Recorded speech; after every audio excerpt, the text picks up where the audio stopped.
Okay, Tia. It's 16:10. I suggest we start. Fantastic. Mike? Yes, let me show face. Good afternoon,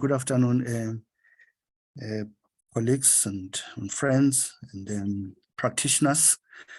We know that we're going through a bit of a hard time with our load shedding. It can be very, very disruptive. Nevertheless, I think we should start, and let me welcome you all that have joined this wonderful webinar. We started last month. We're proceeding now. This is our second month and the second one, to try and shape the practice of public participation. And so that's the reason why we are having these webinars. We are going to proceed with the different presenters. You're more than welcome to engage with the different presentation. So yeah, welcome. So Sue, let's go to the next slide. I'm going to request Pradeep, if there's anything in terms of the, so this is our program, sorry, this is our program. I've just welcomed everyone, and then either Snowy or Dada Morema will quickly give us an update on the international affairs, and then we will then look at some of the housekeeping, and then we then share the different engagements. So that will be the process, and we hope that by 5:30 we should be wrapping up and closing the webinar. We will give you time to open mic. That's why we call it the open mic. We're engaging, we're discussing issues. Thanks, Sue. Let's get to the next slide, please. Okay, so let me just run through a little bit of housekeeping. Sure. Hold your questions as much as possible until the appropriate time. If during the process, however, if during the introductory slides there is a question, you're welcome to pop it into the chat box or just raise your hand and we will get to you as soon as possible. Keep your camera and microphone off until you are invited to respond. State your name or pop it into the chat box. And of course, if your bandwidth is a little bit dodgy, you are also just welcome to pop your questions there. Just let us know if you have that issue. And then lastly, let's just all be flexible, understanding, and respectful of each other's diversity, equity, and inclusion. Thank you. Okay. Thank you, Sue. Let's go to the next slide. All right, there we are. Pradeep, I know that you are dealing with a sensitive issue around your neighbor, so we are going to allow you to leave our meeting a bit earlier. I know that I spoke to you about it. So if you have anything to say, you are more than welcomed. If not, it's okay. All right, let's give you space, time. Thank you, Chair, and thanks to the colleagues that worked tirelessly to arranging this webinar, and also the participants that we've got that have joined. It's always really exciting to see this number of following and engagement with affairs of IAP2. Chair, there isn't much update from the last update, except to say out of our Santiago, Chile engagement or gathering, we have finally gotten a 6-month project plan, which as the international board will be engaging with it on the 30th of this month to try and unpack the activities for the next 6 months. It is going to be a very intensive 6 months. There will be engagements with the regions in terms of briefing them about the outcomes and the 6 months program, which we are part and parcel of that. and soliciting participation from yourselves. And also, we're quite excited to mention that the GLP additional courses are available, and quite soon there will be a request for additional candidates to participate as licensed trainers. So we will encourage those colleagues who would like to develop and grow their careers in public participation and stakeholder engagement to be on the lookout for the advert from IAP2 SA with respect to the additional courses for license training. And if we can also encourage colleagues that have not registered for the courses that are offered in Southern Africa to also do so. Chair, I would not be staying for long. For the reasons that I've shared with you, but I'm wishing the colleagues a very good and successful webinar. Thank you. Thank you so much, Dr. David. It's very, very exciting that part of our strategy is to increase the number of licensed international trainers. So we're quite excited that the international body is considering that. So we're looking forward to that. We will encourage our members to sign up to become licensed trainers. And so as and when the opportunity comes, please take this opportunity because it is important. Thank you, David. Let's proceed. I took it for granted so that everybody knows who I am, but let me introduce myself. My name is Mike Makwela. I'm currently the chairperson of the board of the International Association for Public Participation, the Southern Region. And we are in conversation with other colleagues in Africa to grow the organization. And I picked up my friend in Kenya, Stephen Wanjala has joined us from Kenya. I am in discussion with him so that we try and expand the organization. So welcome, my brother. We will be engaging with the far north of Africa also, far east, to make sure that we grow the strength of the IAP2 in Africa. For now, we're still in Southern Africa, and I think it's important that we grow and compete with other regions. On that note, thank you very much. Let's proceed, Sue. Right, so we're going to go to the Global Learning Pathway. Good afternoon, good evening, everybody. Actually, it's still good afternoon. I'm Sue Cato. I am the IAP2 SA Office Administrator, and you will all know me from emails, and I am also coordinating the training with the newly registered trainers, newly licensed trainers. So we have got training on the 16th and 17th of May, which is a little less than a month away. There are still a few seats available for the 16th, and that is the fundamentals of engagement. It's going to be held in Johannesburg, both 16th and the 17th. And on the right-hand side of the slide, you can see we have Lorato Tahedi. She is our newly licensed trainer, and she will be doing the lead in the fundamentals course. And then underneath her photograph, we have Refuwe, also one of our new trainers, and she will be the lead on the 17th of May in IAP2 Way. These two courses are prerequisite courses for the 2-day courses that follow thereafter. So the global certificate in P2 engagement is made up of one or other of the 2 core courses, which is your fundamentals and your IAP2 Way. Those are each a 1-day course. And then together with applying methods and designing engagements, so it'll be either or plus will make up the 5-day course, which will then give you the new IAP2 global certificate in P2 engagement.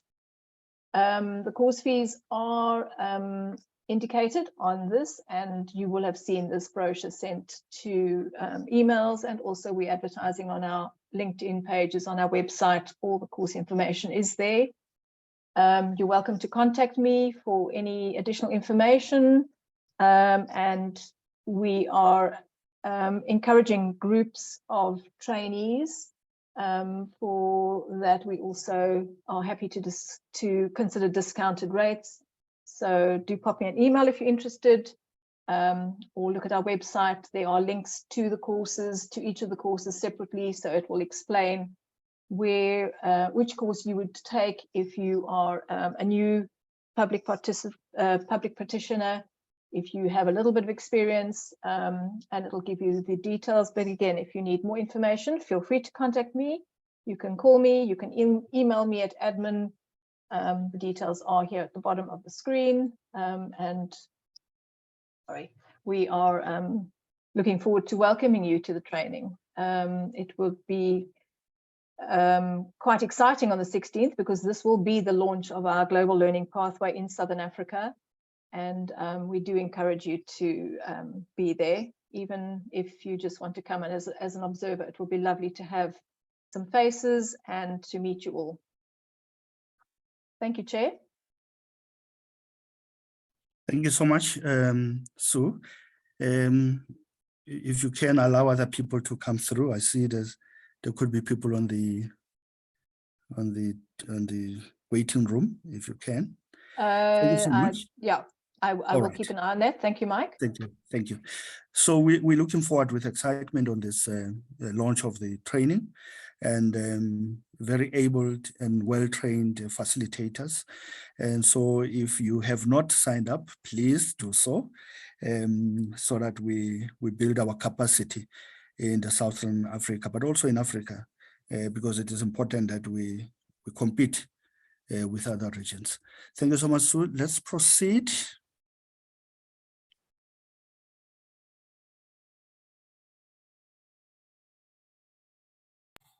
Oh, wonderful. So it's really great to have everybody here in our monthly open mic session. And I think everybody here is really wanting to share case studies and what they've experienced in really living the practices of stakeholder engagement. So welcome again to everybody, and let's get right into it. Sue, you want to share the next slide for us? I just want to highlight what we're trying to achieve in open mic sessions. Yeah, can I just ask you to please also introduce yourself, because your name is showing as Amelia Fasahi. Hello, Amelia Fasahi. Okay, so Amelia, I seem to be on your platform. Brilliant. So I'm Thea Weeks. I'm definitely not Amelia. Amelia will be sharing with us a little bit later today. So Sue, if you want to share on the next page. So as you know, I've worked in about 14 or 15 African countries, the Middle East, Europe, and Asia Pacific. And I'm absolutely passionate about creating opportunities for people to engage and to engage meaningfully. And I think that is why IAP2 is so meaningful to me as well, because it instills good behavior. So let's jump right into it. So today's session is very much about inclusion. So we want to know how to be more inclusive. And in order for us to be more inclusive, we have to look at the unconscious biases. So definitely every month we're going to have a webinar. So thanks to Sue and Mike as our chairperson for facilitating this and getting us here. Remember, if you want to post, type in the chat box that you want to share, and we will circle back to you and give you an opportunity to talk. We want to hear your case studies, your lessons learned, your challenges, your successes, and you've got 3 minutes to share. So can we go to the next slide, and then we can start the session? Who would like to be the first? Sue, could you just keep track of the chat box, because Of course I will. Yes. I will not be able to see who. No. You'll keep track in terms of who is going to speak. So in terms of unconscious biases, the theme for this month is unconscious biases in engagement and working towards inclusive engagement. The next slide, please, Sue. What does it mean? Who would love to share? Could we ask maybe for Rafilwe or Loratu to share? Do you want to go to the next page? I did see their names. You're welcome to open your video. Hi everyone, I'm Rafizbe. So I think obviously unconscious biases, like it's saying, it's something that you are doing that you are not really aware that you are being biased. So it's basically our attitudes, our stereotypes that affect our understanding and actions and decisions, you know, in an unconscious manner. It affects how we engage with people, and obviously this will then lead to us, it will lead to exclusion and inequality.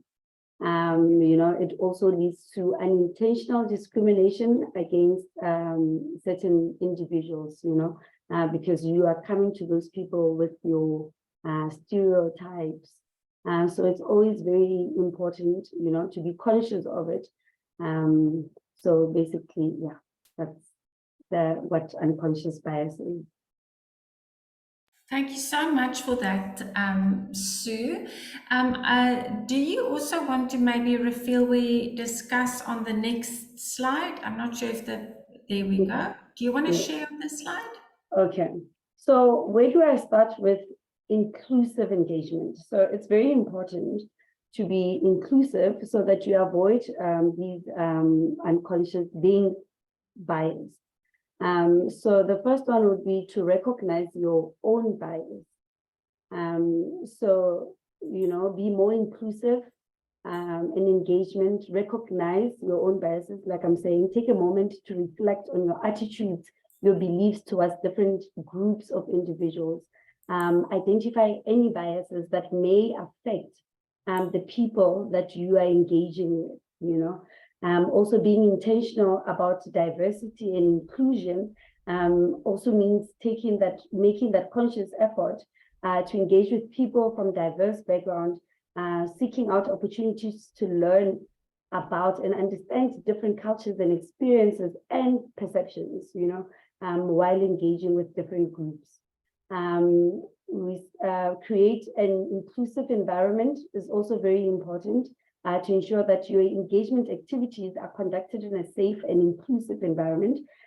This includes creating an atmosphere that welcomes all participants and promotes mutual respect, which is very important as well.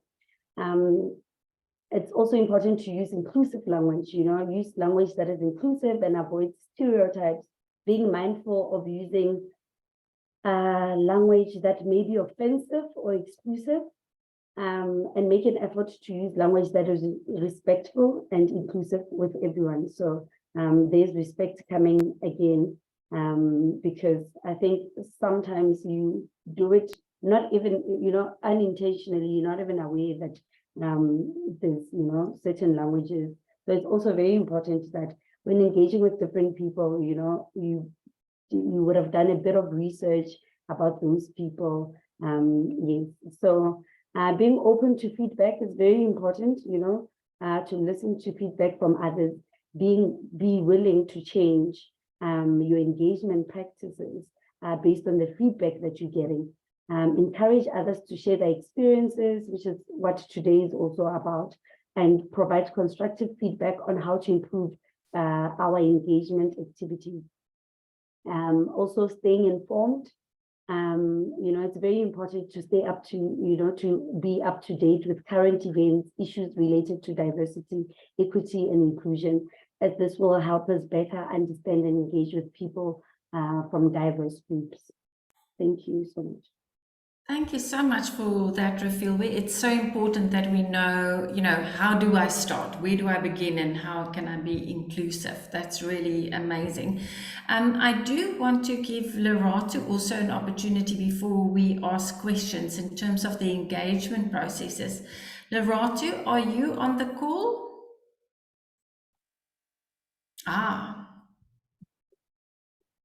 You're on mute. Do you want to share the next slide, Sue? Can you hear me? Yes, we can. Okay, good afternoon, everyone. Okay, yes, so basically, we're talking about engagement process. And we know that the first thing that a person would do is to do stakeholder mapping to determine who's who in the zoo. So we've got your local government, your implementing agent, the project funders, the government. So it's different people, different role players, and all of them have different interests, and level of power also differs at play. So once you know that, then the question is, how is that important, and how can that affect my engagement process? So we go to the what now. Sue, do you want to go to the next slide? Yeah. So sorry, it seems to be lagging. Yes. So basically, as Refilo has said, that there is different biases, which as a practitioner, I believe we know we need to be aware of. And then especially the ones that we need to be wary about is unconscious ones, because it's not only for yourself, but it's also for you to ensure that another person is not going to influence, or another stakeholder or an organization is not going to influence your engagement process, whereby it might end up being compromised or negatively impacting it in whatsoever way. That would be depending on the outcome of the process they should be undertaking. So if we don't know our biases, then definitely we wouldn't know what is it that we need to be aware of and what to mitigate. No, that's so true, because then there's no corrective actions. We don't move away from negative aspects. So thanks so much for that. Sue, do you want to share the next slide? I think there's so many different biases, and I think that is also a concern. And I think that is part of the fun of today, that we are really going to delve deeply into the different biases. The first one relates to gender, and I think I want to open the floor.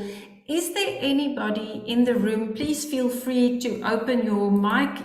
You can also open your video, and then you can just share with us. If you look at this slide in front of you and you see men and you see women, if you had all of these people in one of your public days and public meetings or an open house, and they all put their hand up, they all want to speak at the same time, who would you typically ask to go first? And I mean, now it's not about age, it's about gender. And I must say, I was conflicted. I think I even told the guys yesterday that I think I would typically let an older male answer first. And that is unconscious bias. It's part of my upbringing in terms of being respectful, especially if you're in a community or in a rural community. But what is your thoughts? I would love to open the floor. Anybody in terms of gender, can you give us examples of what you've done, what you've experienced, and how did it work in the past? Refilwe? For me, I would pick the young boy. And my reason for this is obviously based on my background, where, you know, the young girls are always the ones given opportunities to talk, to express themselves. And so I've got a very soft spot, you know, for boys, because I do believe that they don't really get as many opportunities, even in family environments, you know, and also I think trying to, with the violent country that we live in, you just think maybe it's something that could have happened in these boys, these people's childhood. So I've got a very soft spot for young boys. So yeah, and me being, I guess, unconscious, but I guess I'm conscious of it at the same time, I'd go for the young boy. Well, definitely. I think at least, you know, you've shown you've got that love for and care for the boys and the youth. And I can, you know, at least be honest that I have to be in meetings and I have to be considerate in terms of that. Let's also then, is there anybody else in the room that want to share about gender? Because I want to sort of talk about age and a number of other aspects. Maybe let's go to the next slide, Sue. Yes, we can. I just wanted to alert you to Alawani's comment. She says gender biases can impact engagement outcomes, particularly in male-dominated industries or fields. Unconscious biases can lead to women being excluded from certain conversations or opportunities, which can impact their engagement levels. It does. It does. It is so true. Thanks for that comment. Really great. And you're welcome also to open your video or to just open your mic if you want to share. If we look at this next slide, it's such a lovely blend of the youth and people sort of in the middle of their lives, young adults, people that are more mature, and the elderly. So if you have these people in a project, let's say you're going to do a mining development in a rural area, are you going to group all of these groups together? Are you going to meet with them separately, differently? How does that age factor influence engagement? Anybody in the room want to open their mic and open their video and share?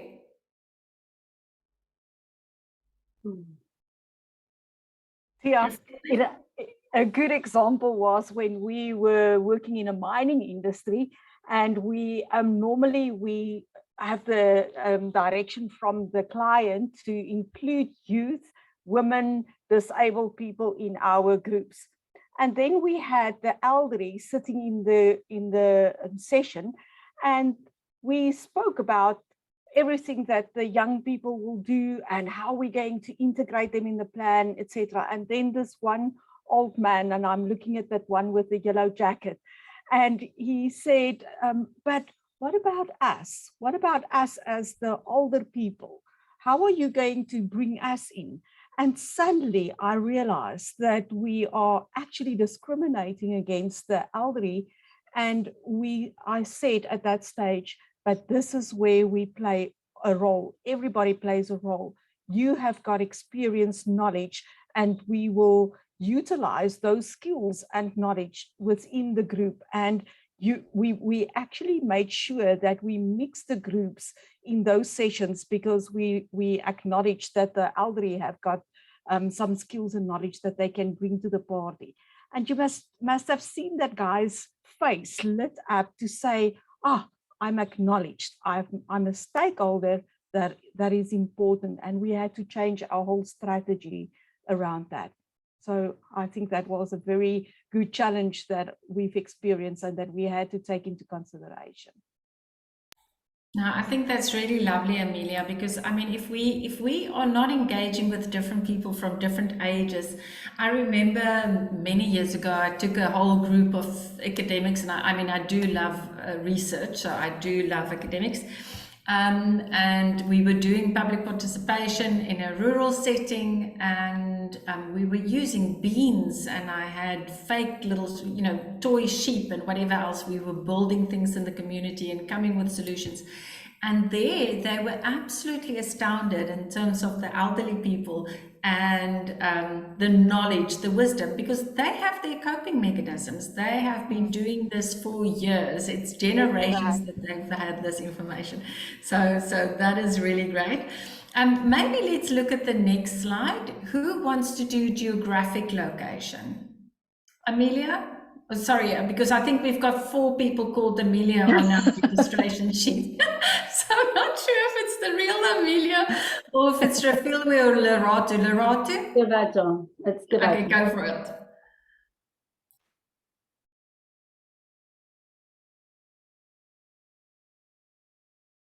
it. You're on mute.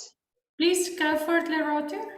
Again, okay. Yes, so basically, what comes to mind on this one is that we have, I would just say we have the notion that if you are residing in an urban area, you are more exposed to what is happening, and as a result, you get to make decisions actively about what is happening in your space in comparison to people in the rural areas. And then when you have an engagement process, the methods that you're using in a rural area might not work as a method that you'll be using in an urban area. So if I come to a situation whereby I get to the location and then I call a meeting at 4 o'clock in the afternoon, I would get people coming because it's in a rural area. People don't have to go and pick up their kids. Whereas if you have to do that in an urban area, around 4 o'clock, people are coming back from work. People are still picking up their kids. So as a result, that time that you have selected might not be suitable to the area they should be doing engagement process in. It's so true, because I think we really underestimate the distances people travel and how difficult it is to get to different venues. And even just the fact that it places a burden on people to just engage places a burden on people. I see a hand is still up. Who has a question? Snowy? Snowy, you're welcome to open your mic and unmute.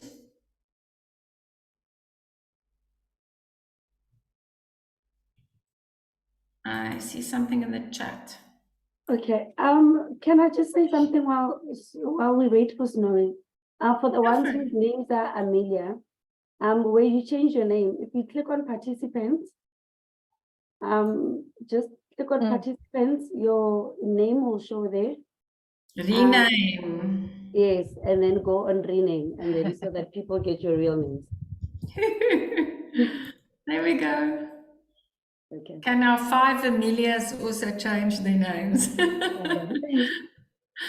Brilliant. Thanks for that, Rafiel. I keep forgetting that. Great. Is Snowy going to share now on also a thought on geographic location? She says her mic has been disabled by the host, but I don't see that. Let's just go ask to unmute again. It's not controlled from my side, Snowy. Maybe just type in what you want to say in the chat box then. Okay, then I think what is also important, I want to also say within geographic location, I think it's very important within the South African context that we understand the difference between urban and rural. But I've also found that sometimes in meetings, there's assumptions being made. I would be traveling with clients, I would be traveling with people, and there's assumptions being made. I may be traveling with somebody that grew up in London, that is on the project side with me, and suddenly people would be speaking Zulu, Xhosa, or whatever with the person, and the person would stand there and just speak English. And so we are making assumptions also that if somebody is in that area, that they would speak the language. And I think it's so important. We're going to touch on language. Mike is going to share with us just a little while later. Let's look at race and ethnicity. It's such a tongue twister. Who would want to share with us on that? I know Mike originally wanted to speak to us about it. I don't know, David wanted to. Mike, do you want to maybe also speak about race and ethnicity, or is there somebody else that wants to share? What has been your experience in terms of engagement? Has there been challenges that you've faced because of ethnicity, because of race, because of sensitivities that you've experienced? Well, look, in the context of South Africa, the issue of race is a reality, and the issue of ethnicity is a reality. All right. So more often when I train a lot of ward committees. When you train predominantly white ward committees, the challenge seems to be you really have to up the game. You need to pronounce words in certain way. It's not my first language, so I'm likely not to pronounce some words, correctly. So you really have to up the game, and you are judged on the basis of who you are, not what you can deliver. So you are also conscious of the fact that you are engaging with people that are different from you. So that also works psychologically in your mind. But it's something that we need to work very hard as a country, because it is a reality. The issue of ethnicity it's also a reality. It's about language. It's about who you are. The things that we we talk about people. You know, if you are light skinned, you are there for this. If you are dark skinned, you are there for this. Can become a barrier of engagement. So these are very critical issues that we need to make sure that we're quite mindful of them. We're able to be real and to be authentic about these issues. We just can't just brush them off. They are real. They are a reality. So yeah, we have to acknowledge that we're working within this space where we're quite different. And we need to be mindful of that. All right, let me stop there. Perhaps there are people who also want to make their inputs. Thanks, Thea. That's so meaningful, and it's so true. I mean, assumptions are being made, and as Mike has mentioned, just about language. I mean, I just love the fact we have so many people that can speak so many languages. I often go to Europe where people can either speak French or German. They don't want to speak English, or some speak 5 or 6 or 7 languages. So in South Africa, we actually have so many people that are sharing and collaborating and speaking Xhosa and Zulu and Ndebele and different languages, and then having business and doing mostly work in English. So that is really lovely. Is there somebody in the chat that wants to share specifically on race and ethnicity, or how that has impacted their journey? Or can we go to the next slide? Alu's got a comment. She's saying providing information or material in only one language may exclude people who speak, or I guess can read in a different language, because this is limited to English. Yes, Refilwe, do you find that a lot of clients today are actually ensuring that at least 2 of our national languages are being used, that you use Zulu and English, or Xhosa and English, or Afrikaans and English and Zulu, or, you know, I mean, do you still get resistance? Because I really can't see how people can do engagement without having handouts, even if it's an executive summary. Lerato, I see your hand is up, if I see correct. Do you want to share? Yes, so basically it's just a question to everybody else.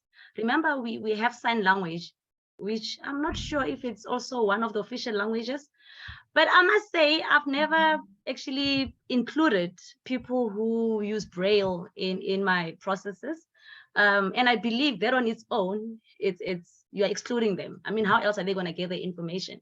If you're having a public meeting and you don't have somebody signing, how are you going to make sure that people attending your meetings is also open for such people who need that assistance? So it was just a thought from my side.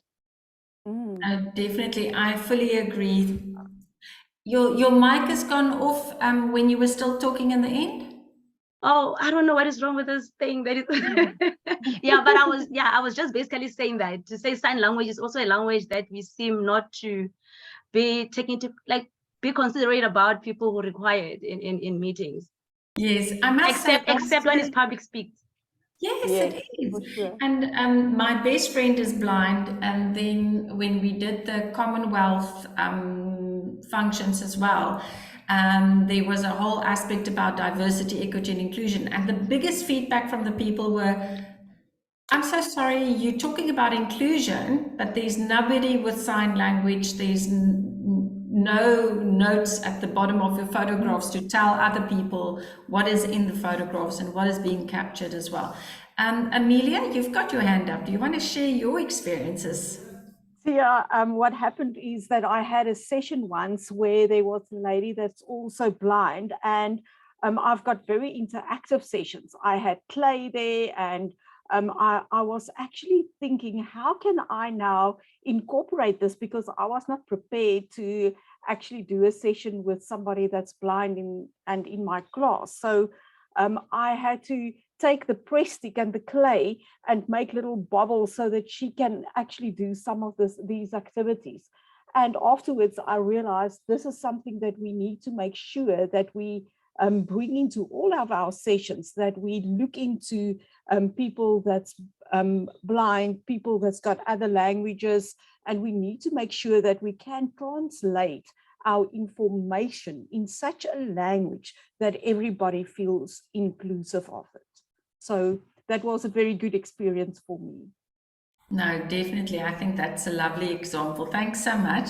Maybe, Amelia, you'll also want to share on the next slide. The next slide is about unconscious bias and exclusion of the LGBT community. A lot of people in South Africa have said, but it's not a problem. I mean, people have sexual orientation, they have preferences, and it's all okay. But we forget that you may get a project in a country where people can't be honest and open and transparent about their sexual orientation. Does anybody want to share on that? Do you want to, I'm not sure how, there we go. There's the page. Yeah, Thanks, before you move on to that, there's some very interesting comments from Rosemary. I was wondering if she wanted to share. The one being first about the translations, where they had a meeting that included translation, isiZulu, Xhosa, Afrikaans, and sign language. And the only translation that participants requested was isiZulu. Snowy said, yes, that's could often be from experience that they've never been accommodated before, but we certainly need to be mindful about it. But yeah, I was wondering if Rosemary wanted to elaborate.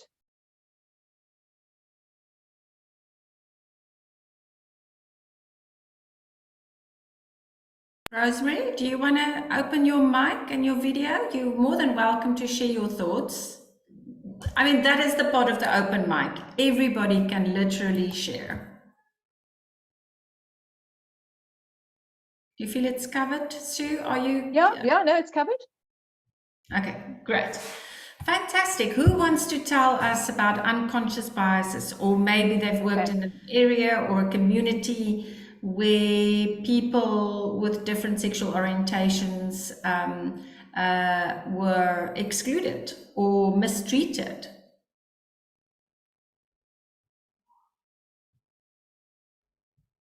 Rosemary? Oh, sorry. Rosemary's got sketchy internet.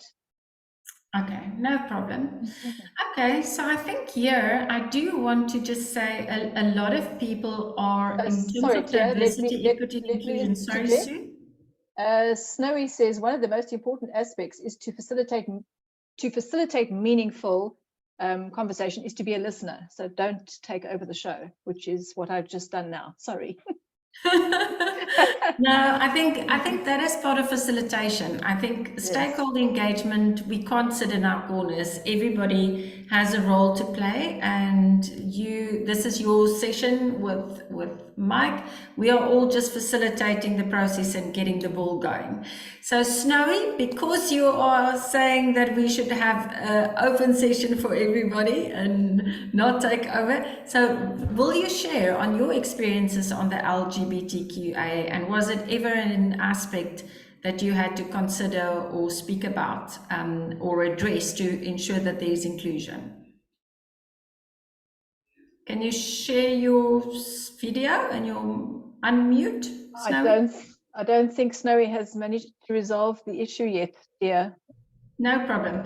So in this regard, I just want to say that we've had different meetings as part of the diversity, equity, and inclusion.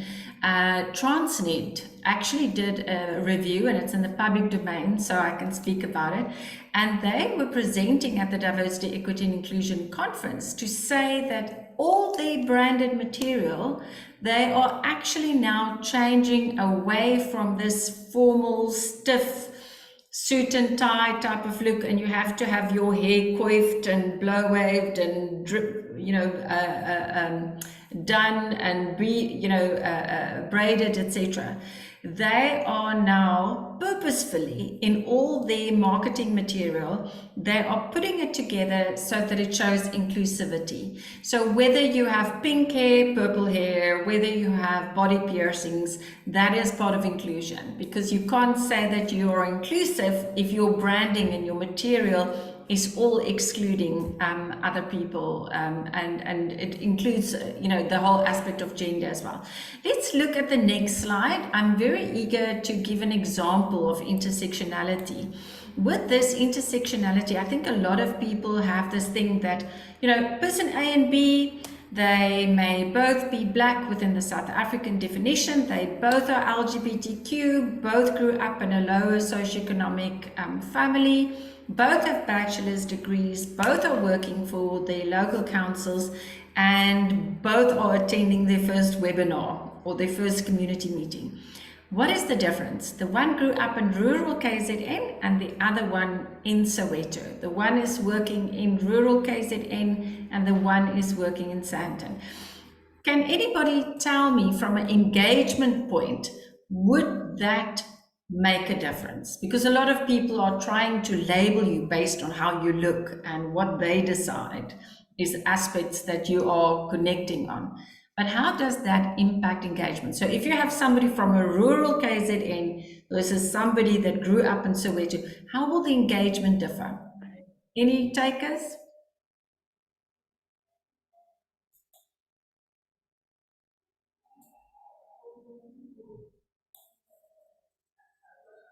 Okay. Any questions, Sue? No, Rafiwa wants to have an input there. First of all, Rafiwa, let me just report on Snowy's comment. Affluence is also a factor in terms of subconscious behaviors when engaging. Service delivery across our cities is distorted in favor of affluence and hence influence. A case in point are the IDP community consultation sessions that are currently underway in the city of Joburg. This is to enable annual budgeting by identifying the most pressing needs concerning wards. Sadly, so often the voices of the most vulnerable and marginalized are silent in the favor of affluence, who influence these sessions. This has implications on planning and delivering on the most pressing needs facing poorer communities.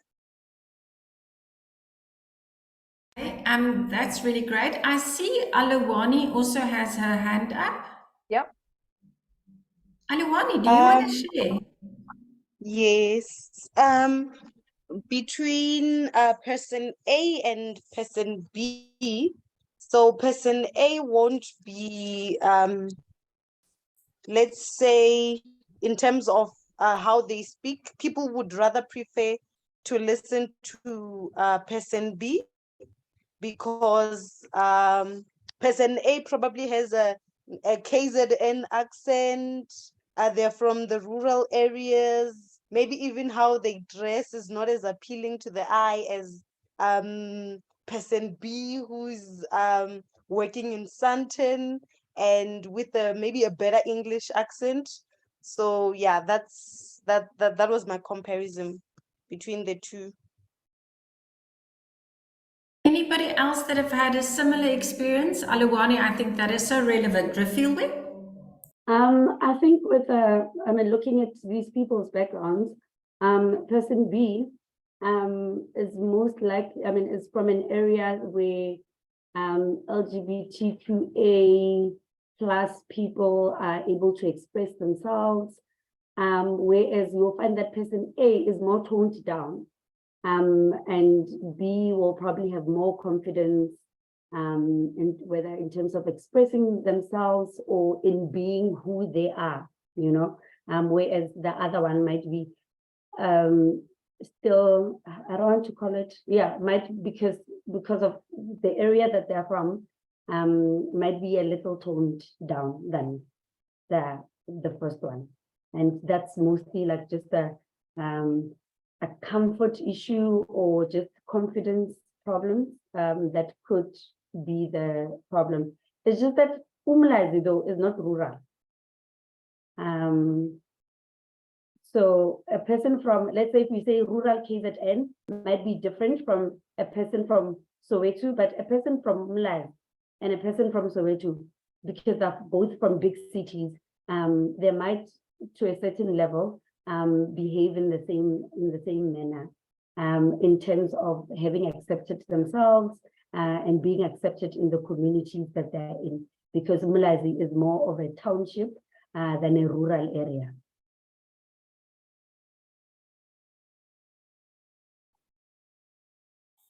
Love that, Refilwe. It is so true. I think if we just really look at it, there's going to be a lot of people that when we on face value put somebody in a box or in a category, we could be completely wrong. So I think it's so important that you share, and thank you also for those lessons. Is there anybody else that want to share in terms of their views, how somebody from Umlazi versus somebody from Soweto or Sandton would be engaging? Any questions on the chat box? Nothing at this point. Okay, great. Do you want to go to the next slide? Oh, disability. Amelia, do you maybe want to share with us and take the floor? I would love to hear your views on disability and how that could be an unconscious bias or be impacted in engagement. Thank you, Tia. Yes, thank you for the opportunity. I think what happens is that it's very interesting to me that we always blame others for being biased and discriminative. But sometimes it even starts with ourselves. And we are playing a leading role. And I'm going to give you a real life story. I was working on a project in a mining project, and we had to go underground to talk to stakeholders. And before we go underground, we had to do full medical. So they did eyes, pregnancy tests, hearts, whatever. And then the doctor called me in and he said, well, he's got some feedback for me. He's going to allow me to go underground, but only this once, because I've got a hearing aid problem, and not one ear, both ears. And I thought, what the hell are you talking about? And at first I was shocked. I was sitting under the tree. The rest of my team, they were talking and discussing how they're doing the next day and whatever. And for 2 months, I kept quiet. I didn't tell my husband. I didn't tell my family. I didn't tell my colleagues. And then at a stage, I pulled up my socks and I decided, let's go to a specialist. And the specialist told me, you have to have hearing aids in both ears. It influenced me terribly, and I didn't know what to do. And what was very exciting is that when I started sharing with my family, my daughter, she actually said, hi, Mom, this is amazing. I always wanted to learn sign language. And for the first time, I realized I actually discriminate against people with hearing aids. And then I realized I don't want other people to know that I've got hearing aids because they might discriminate against me. So I grew my hair, I got my hearing aids, and it was a very interesting journey to actually go through this process myself and then understand that I need to respect myself and also my stakeholders, and bring into my sessions the different type of ways of thinking, interactive, left brain, right brain, different languages, different type of people, age, gender, etc. So I think it all starts, like Refilwe said in the beginning, it starts with ourselves. And so I want to open the floor and ask the rest of the people, do you have any of this personal biasness currently, or are you did you challenge yourself in the past with some of this biasness that you have and never thought you did? Anybody? That was really lovely, because I think we often think of how we exclude others. We don't think of we are excluding ourselves. Refilwe? So with my unconscious biasness towards disability is, or I think with most people, is actually more positive than negative. Because you can have a person that's disabled and do almost everything, but those people will be treated differently because they're disabled. You offer to assist them you'll, I don't know, pay more attention towards them because of their disability. And in most instances, I think a lot of people don't really enjoy that because they want to be treated normally, like a normal person. So it is a bias. It's biased, but it's to the person doing it, you think you're doing it in a positive way, but could be received in a negative way because people might not want to be treated different, but you think you're treating them differently in a positive way. Refilwe, I think And it that just is a happens very, automatically. very You're not valid aware. point. I think what happened with me in big sessions, even when I'm attending, like I'm studying now, big workshops, I need to go to the facilitator and say, I've got a hearing aid problem, because if it's too many people in the room, I'm struggling to hear. But it was in the beginning, that was the issue, and I tried to survive, and it had a big influence on me. But it's also something to say, but I'm comfortable with this. And if we don't come to the party and we don't acknowledge it, how are we going to acknowledge and bring it into our sessions and help other people to work through it? So it's a learning journey all the way. Tia, Lydia has her hand up. Thanks so much for that. I'm not sure how many of you are aware. I also went to Cameroon and then got sick, decided I'm going to come home to see a doctor, not thinking that you're not supposed to fly with from sight if you're ill, and then I lost my hearing on the left ear and partially on the right ear. So I fully understand. I think practically from my side, I didn't even know how to adjust. So I thought my life has come to a rapid end. I will never be able to do engagement. But I want to encourage you, there's always ways to do engagement if that is your passion. There's roaming mics. I'm going to give the mic now to Lydia. And there's ways to take notes and recordings these days and to transcribe meetings that help. Lydia, I look forward to hearing your question. Please open your video if you're able to. I know it's load shedding, but if you can, that would be lovely. I don't have load shedding at the moment. Let's try. Yes, that's good. For a change. That's good, Lydia. Yeah. Good afternoon, everybody. I don't know if you can hear me. There's like a window behind me. I think my addition to this is we often, maybe it is unconscious bias, but to plan for people with disabilities. We don't, when you're selecting a venue, you forget that there has to be a ramp for wheelchairs. We actually forget to accommodate them. It's something that we have to be conscious about, and it's something that we have to make the clients aware of, so that when you're putting together your stakeholder engagement budget, you include things like the sign language interpreter. You make sure that people with different disabilities are accommodated properly.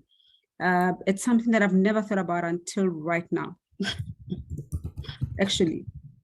So it's failure to plan for them. I don't know whether that qualifies as unconscious bias, but yeah, that's my contribution. That is really, yeah, it is so true. And I mean, for us to all learn constantly, and even the ramp, Lydia, there was a lady in one of our previous sessions, I think it was last year, that we engaged and we wanted to get a feel for if these webinars are going to work. And she indicated that most buildings have ramps, but it's like a massive ramp that nobody can get off. So you are then forced to ask assistance because it's actually not safe. So yes, so thanks for raising that. Sue, do we have other questions, or are we going to go to the next? No, we can move on. Okay, the next one is religion. I am not going to talk about it. I am waiting for somebody to say, how has this impacted your stakeholder engagement sessions?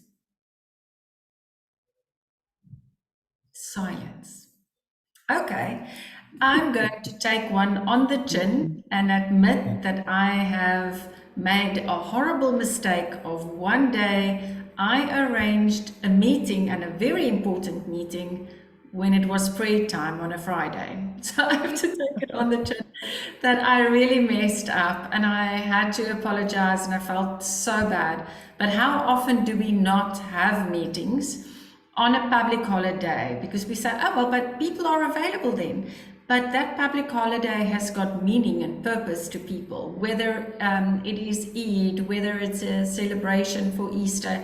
People have different meanings for different things, and we have to allow for people to have religious holidays and to have that time. Mike, do you want to share as well in your experience? I know you've got so much experience in this as well. Thanks, dear. I think the notion that everyone in South Africa is a Christian has been tested many times. More often when you go to community meeting, people say, let's pray. And it's all about, the Lord's Prayer. I have learned a lesson in Tembelihle. It's next to Lenasia. It's next to the Muslim community, so you have to be careful before you pray. You have to ask first what kind of, prayer we should do, because there are people who will pray as Christians, and then there's a big group of Muslims there, and the praying session is different. So I also had an egg on my face, because I said, well, let's look down and pray, and only to find that there are other people of different faiths who said, no, wait a minute, that's not how we pray. So you learn and you say the safest way. Can we have silence? For those who want to pray in their own form, let them do so. So, unconsciously, you always think, because I go to church, therefore everybody goes to my same church, and this is how they pray. No, that's not the case. We learn every time, we learn every day. And there are people who don't want to pray, and we have to respect that. Want to start a meeting without a prayer. When you say, let's pray, they say, no, let's fire on. And that's it. There's nothing wrong with it. So we learn every day, and we're exposed to these things. And sometimes that's how we bring our own biases in this space of engagement. And you always assume that people are like you. They like what you like.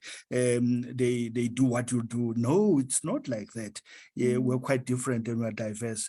And that's the richness of life. And we need to appreciate that. Thanks, Tia. No problem. What happened to lovely, Sue?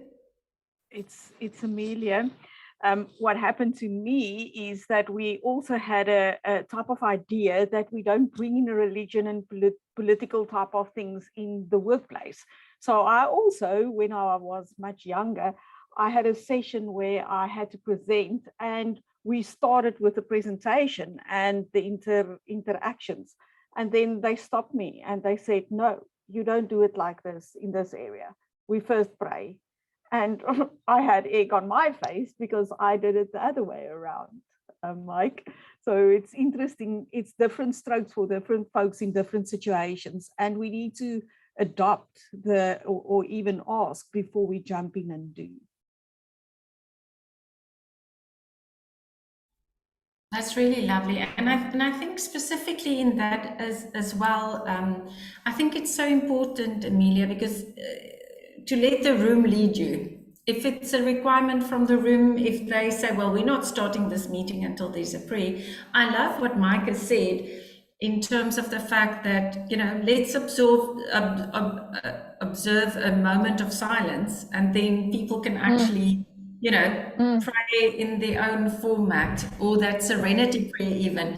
Because if you do that serenity prayer, everybody prays to their own God, and those that don't wish to pray, don't pray. But I mean, even the serenity prayer can be offensive. But I know in our offices, our CEO, who is Hindu, starts most important meetings with the serenity prayer.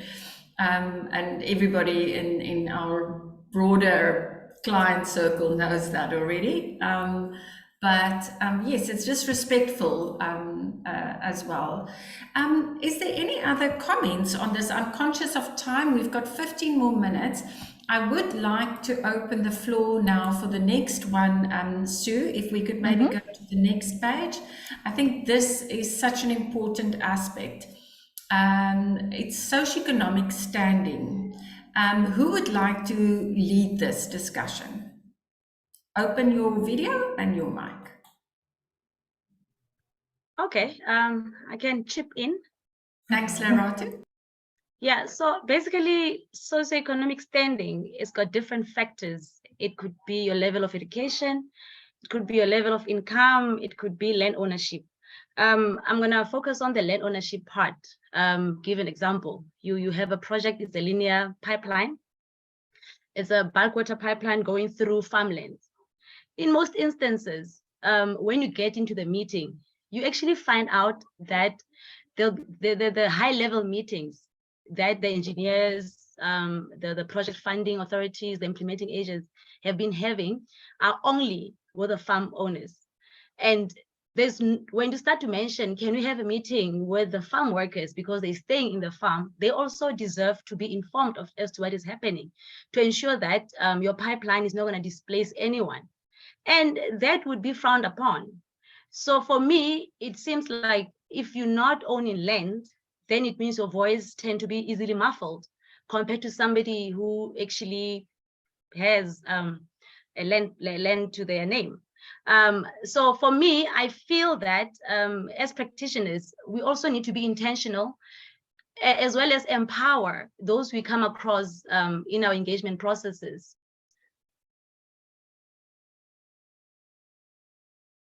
No, that is so true. And I love the fact that definitely with the linear project as well, it's so important that you remain connected.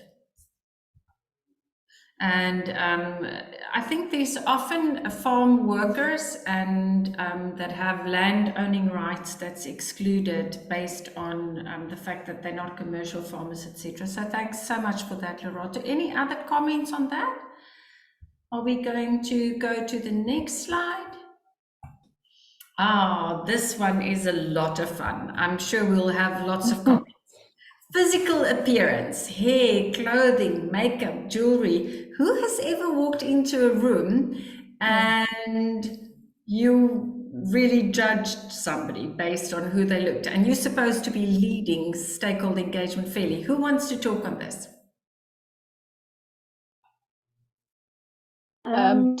Tia, for me, if I might just jump in ahead of you, Refilwe, I find my bias leading to women or men with different color hair, and I mean different as in pink or blue or purple. And I often sit and wonder, is it because they want the attention first, or is it a statement? But that is always my first observation. It's always the hair. We should test it. Who's going to roll it out in stakeholder engagement? Refilwe, Lerato, Lucy, we'll all have to practice it. And next month you have to come back and say whether you've seen that. Yes. People with different color hair gets preferential treatment because they stand out. That's brilliant. I never even thought about it. That's great. Refilwe?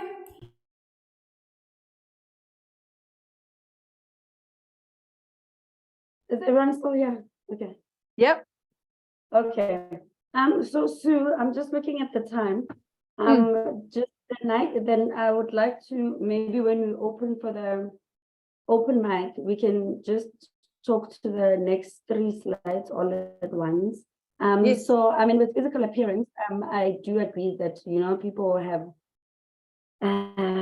bias, will be biased towards how a person looks. I mean, we've also been taught a lot to look presentable, and if you are dressed in a certain way, that's when people will take you serious. I know, even in training, when I was still working for the bank, we had to wear in a different way. But now that I'm doing work in rural or townships, I'm also very wary of what I wear.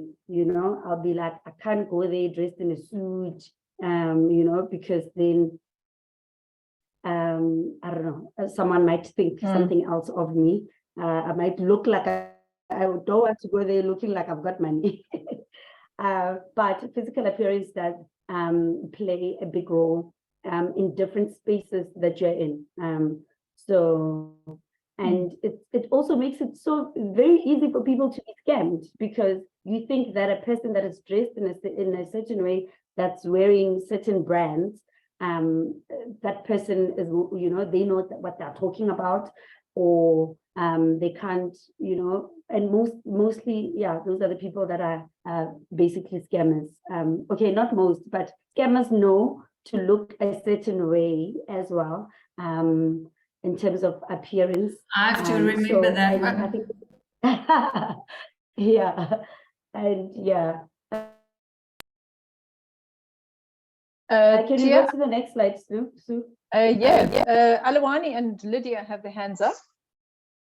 Okay. For me, it was just a story that happened where I work. So we had this project, and one of my colleagues had to go to a hostel. So she was meeting the Indunas and the chiefs there. And then because she was wearing trousers, they were like, she cannot enter. So she had to go back, put on a long skirt, and then that way she was allowed to then address those people. So yeah, appearance, I guess, does matter. It's true. So true. It does, especially in a rural setting. I take those wraparound skirts because obviously if I'm on site and wearing my safety vest and my safety boots, then I'm wearing a jean or pants. But then when you quickly run out to meet the chief or the Induna of the community, I wear those wraparound skirts because it's just not acceptable to come there not looking proper. So thanks for sharing that. Anybody else? I see your hand. Was it Lydia? Ulwani, another question? Yeah, Lydia. Hi again. I think this one of appearance goes both ways. So I've worked in mining for many years. So there are people that will come in dressed, maybe they just came back from sending their cows out, so they're still dressed like that. So as a person starts speaking, even the way, as practitioners will listen to the person, it's different. So we basically judge people by appearance. The reverse of that is us as practitioners as well, women in rural areas addressing the chieftaincies and all of that. You are perceived differently, and the way you are treated. So basically, they will even call you Makoti. So basically, somebody's already claimed you as a wife right there. So it is a lot of things that you have to work through. So one of the things that I do, if I know that I'm going to be on site before I go to do the engagement, is to ahead of time engage with the advisor to the Hoshi, and request permission to go in pants or not, to have a headscarf on my head. So I have a lot of engagements with them before the actual engagement to make sure that I get the right information, the right dress code. If I'm allowed to come in pants, then I will know in advance if I'm allowed. If I'm allowed not to have my head covered, then I know in advance that I'm allowed to do that. So it goes both ways. And as a woman, it is very, very, very difficult, from the onset. So I usually request permission so that they don't see me as one of the women of the village. I don't want to go there wearing a skirt, but I request permission first, so that the lines are clear, the lines are different. I even go in my overalls. I go there wearing my mining overalls, but I request permission ahead of time. So the way you look, the way you address them, and the language as well. So if you Limpopo, I'm Mosotho, like I'm a proper Mosotho. So the languages are similar but different. So I also request permission to use my language. So it's part of the work that you do ahead of time as a practitioner, understanding what are the rules there, whether you have to stand, like the Matabata community, you have to stand up when you're addressing, but as a woman you don't have to dress to stand up. So it's the things like that, and understanding all of that before you go and do your engagement. No, definitely. I think it's so important, and thanks for sharing those valuable lessons, Lydia. I think one of the key takeaways I've written down here is to really engage. What is the protocol to speak to the courses team beforehand? So thanks for that as well. Just in conscious of time, Mike, do you want to share on language? I would like to hear your views on language. Yes. Okay, let me have my, Perhaps before I even start, I just wanted to make a comment to say, it looks like it's much more difficult to be a woman than to be a man. Because I am not expected to cover my head, the expectations in men, it's much lesser than women. And I know my colleague, whenever we go and meet community leaders, if she doesn't bring me along, she tells me straight, I am not going to that meeting because these men are not going to listen to me. So it's a reality that we're facing. Let me go in. Can language be an enabler or an obstacle to engagement? And I think my first point is that we need to take into consideration the nuances during engagement process to avoid what I call fault lines. Look, we need to understand the context. We need to understand the language that is being used. Lydia just said it now. We need to understand the history of this community. We need to understand a package of things that we need to understand before we can even talk about engagement, because you may speak right and then we turn left. So fault lines are easily achievable if we don't take into consideration all these factors that influence this community, because engagement will not be very, very fruitful. The second issue that I wanted to raise is visual communication is important. Visual is it's critical because it either reinforces or otherwise. Some people learn much better with visual communication, some don't. So the way we communicate is important. Yesterday, I attended an IDP and a budget process in my area, and all that I saw was just numbers. 2 billion rand allocated for this, 200 million, and it just doesn't make sense. Okay.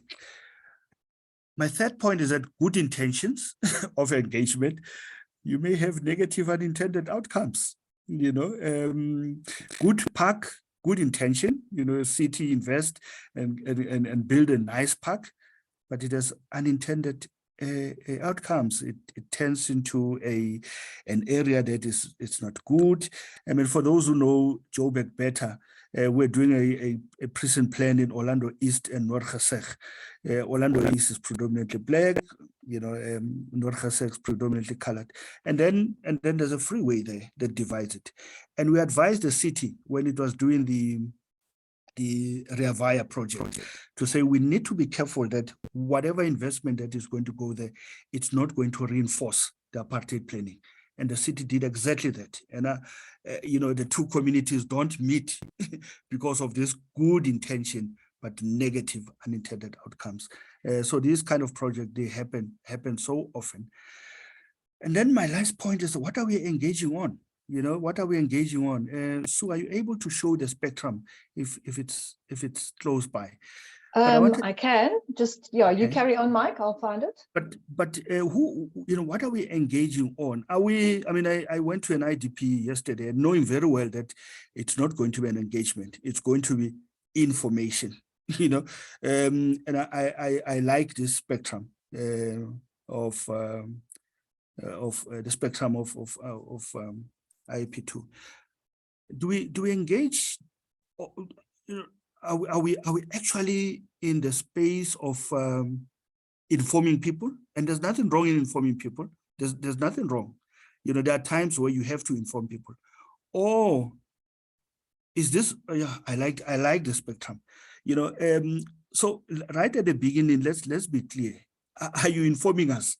Or are we consulting each other, or are we going to be involved, or are we collaborating, or are we going to empower each other?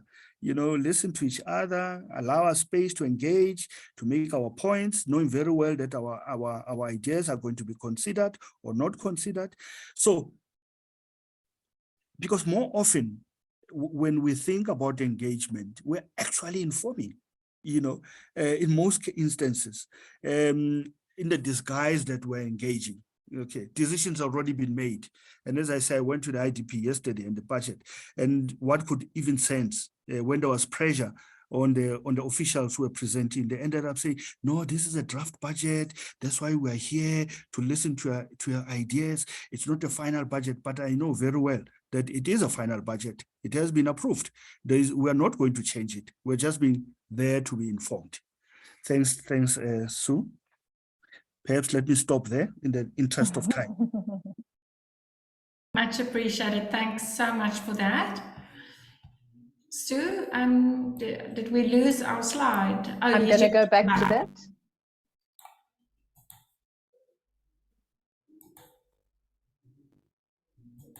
Do you want to go through your slides? Thank you. Okay. So what is IAP2 Southern Africa's approach to mitigating unconscious bias in engagement?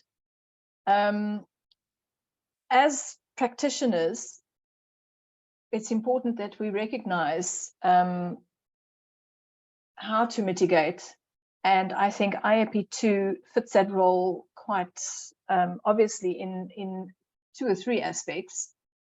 So in terms of cultural competence, IAP2 Southern Africa, we provide training and resources to practitioners and organizations on how to recognize and respect cultural differences and to communicate effectively across diverse groups. And if I talk back to the Global Learning Pathway, which is the new IAP2 curriculum, something that we didn't mention when speaking about it earlier is that all the materials that we have received from IAP2 International have been through an extensive regionalization review by 2 or 3 competent and very experienced IAP2 practitioners, and in fact one of them being a trainer of 20 years. So we have actually standardized these materials to reflect the African context and to reflect our cultural diversities and the different groups that we experience in our daily PP experiences. And then in terms of collaborative decision-making, we also advocate for collaborative decision-making processes that involve diverse stakeholders, that encourage active listening, and respectful dialogue, and especially prioritize transparency and accountability. These are all important things we need to remember. And again, a motivation for our open mic sessions to be transparent and to listen to our members and to other people in our networks. And then in terms of diversity and inclusion, of course, we encourage the development and implementation of these policies and practices as they promote positive and respectful engagement culture. And that, above all else, ensures equity and fairness for all our stakeholders. Thank you, Tia. That is lovely. Thanks so much. Lerato, Refilwe, who would like to close for us? Okay, I'll be taking this one again. So basically what we're saying is, what is your role as a practitioner? But hoping that we'll say as an IAP2 practitioner is to be open-minded. Don't be resistant to the go-to or do as you wish kind of syndrome, but try to understand why are things done like this and how can I improve, or how can I just continue with that? Be an active listener. You need to listen without filter. If you get to a meeting and you are told that that group is rowdy, don't just take it face value to say the group is rowdy. Try to find out what is it exactly that they're actually complaining about or they're making noise about. Probably it's just them trying to be heard. Amplify the voice of the voiceless.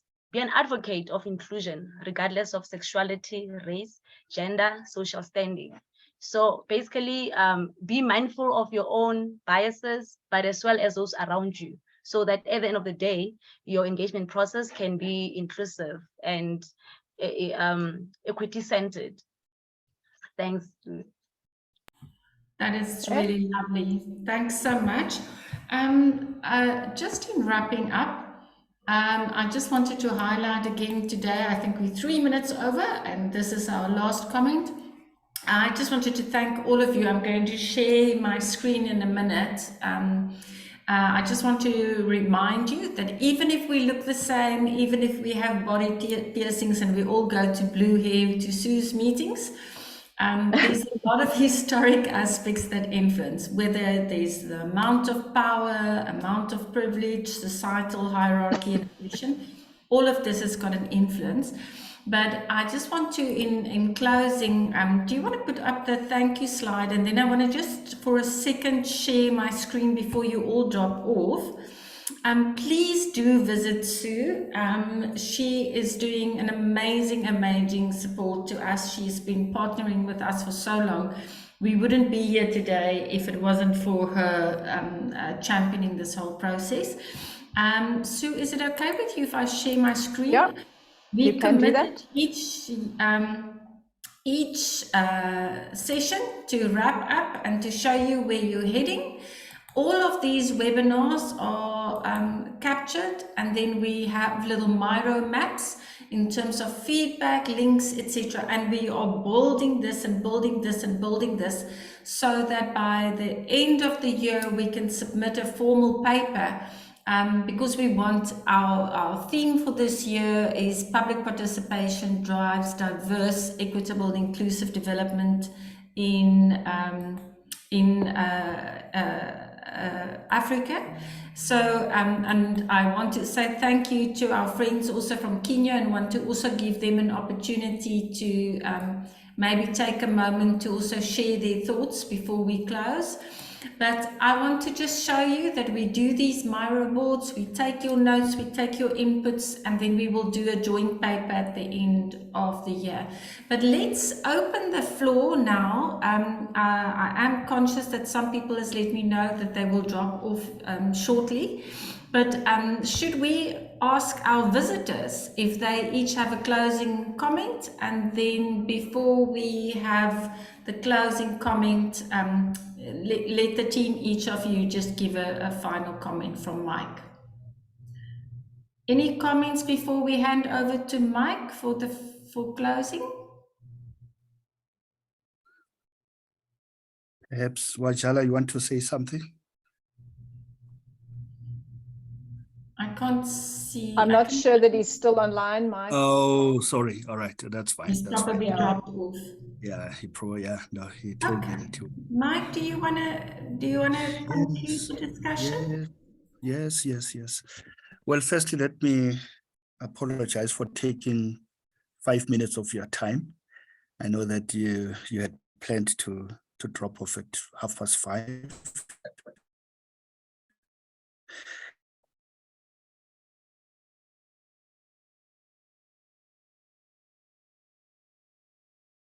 No doubt about it. This was one of the very exciting. One has learned quite a lot. So we're learning